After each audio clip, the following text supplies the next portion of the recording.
Samantala, huwag hayaan na ang pagkakaiba-iba ay maging hadlang sa pagkakaisa. Ito'y ilan lamang sa mensahe ni Pangulong Ferdinand Marcos Jr. sa oath-taking ng mga bagong appointed members ng Bangsamoro Transition Authority Parliament at Grand Iftar na isinagawa sa Malacanang. Ayon sa Pangulo, nakataya sa sinumpaang tungkulin ng bawat miyembro ng BTA ang pangalan nila at pag-asa ng mga kabataan. Hindi anya dapat kalimutan ng mga BTA members na ang kanilang tungkulin ay para sa mas makatarungan at mas maunlad na Bangsamoro. Nakataya ang inyong mga pangalan at ang pag-asa ng ating mga kababayan sa inyong sinumpaang tungkulin. Huwag nating makakalimutan na inyong tungkulin ay para sa isang mas makatarungan at mas maunlad na Bangsamoro. Ladies and gentlemen, the years of conflict and misunderstanding in our country have raged too long.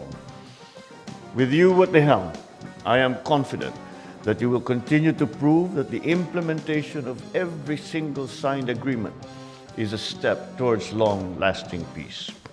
We have collectively achieved remarkable progress in the Bangsamoro peace process. It is our shared responsibility to protect these gains and to ensure its uninterrupted advancement. I take comfort in the fact that our country is as diverse as it is.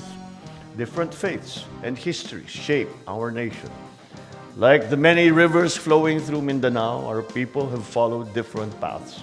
Some are shaped by the call to an afternoon prayer. Others heed the ringing of church bells. But just as these waters converge, so too we can move harmoniously together.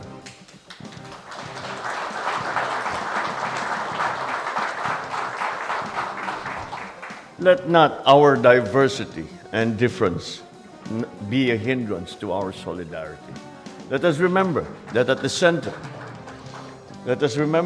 center of our national identity is a common thread that binds us, our longing for peace and for progress. As President, I know that the Bangsamoro, through its perseverance, has made its own place in the larger story of our national history. And we as one nation must recognize that its goal of genuine autonomy and sustained development is the cornerstone of the bagong Pilipinas we aspire to have. Naway sa bawat tungkulin na ating ginagampanan, lagi nating isa sa buhay ang taglay ng mga katangian ng bagong Pilipino. Bagong Pilipino na may disiplina, may husay, at higit sa lahat, may pagmamahal sa bansa. And so as the night falls upon us, I am reminded of what the Prophet Muhammad, peace be upon him, once said.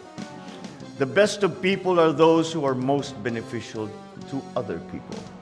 As a public servant, I am moved by these words. They resonate with me.